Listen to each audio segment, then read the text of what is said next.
Fruit salad healthy అనుకుంటున్నారా? But ఇక్కడ మనం చేసే మిస్టేక్ మన హెల్త్ని కూడా డ్యామేజ్ చేయవచ్చు. అదేంటో ఈ వీడియోలో తెలుసుకుందాం. ఇక్కడ నేను ఫుల్ రెసిపీ ఎక్స్ప్లెయిన్ చేయట్లేదు, ఎందుకంటే కామన్గా అందరు చేసేసుకుంటారు కాబట్టి. బట్ ఇక్కడ మన మెయిన్ పాయింట్ ఏంటి అంటే, ఫ్రూట్ సలాడ్లో ఫ్రూట్స్ కాంబినేషన్ చాలా ఇంపార్టెంట్ అండి.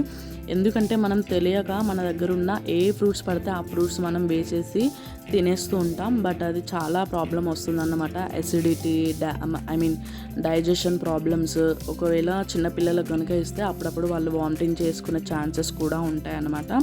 సో మీరు ఎప్పుడైనా ఫ్రూట్ సలాడ్ చేసుకున్నప్పుడు నేను ఇప్పుడు కొన్ని కాంబినేషన్స్ చెప్తా, అవి మాత్రం అవాయిడ్ చేయండి. యాక్చువల్గా మనం ఫ్రూట్స్ ఎలా తీసుకోవాలంటే, నాకు తెలిసింది చెప్తున్నాను. స్వీట్ కంటెంట్ అన్నీ ఒక గ్రూప్లో తినాలి, వాటర్ కంటెంట్ అన్నీ ఒక గ్రూప్లో తినాలి, అండ్ సిట్రస్ కూడా ఒక గ్రూప్. ఏ గ్రూప్కి ఆ గ్రూప్ తింటేనే మన పొట్టకి కొంచెం హాయిగా ఉంటుంది, ఎలాంటి ప్రాబ్లమ్స్ ఉండవు.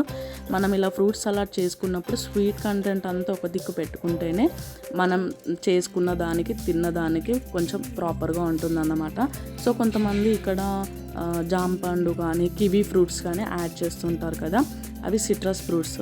సో అవి యాడ్ చేయడం వల్ల మనం బాగానే తింటాము, కాకపోతే టైం పడుతున్న కొద్దీ తెలియని అసిడిటీ కానీ కొంచెం ఇండైజెషన్ ప్రాబ్లమ్స్ కానీ వస్తూ ఉంటాయి అన్నమాట. సో ఆరెంజెస్, ఇది ఖర్జూరా వేసుకోవచ్చు, బట్ లిటిల్ అమౌంటే వేసేసుకోవాలి. అండ్ నట్స్ కూడా ఓవర్గా వేసేసుకోవద్దు. సో నేను చూపిస్తున్నా కదా ఈ వీడియోలో, స్మాల్ అమౌంట్లోనే వేసేసుకోవాలి.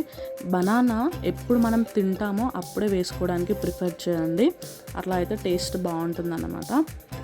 సో మీకు ఇప్పుడు అర్థమైంది అనుకుంటా, ఫ్రూట్ కాంబినేషన్స్ షార్ట్ అండ్ స్వీట్గా చెప్పాను. బట్ ప్లీజ్ వీడియో కనుక నచ్చితే like and share and subscribe. Bye.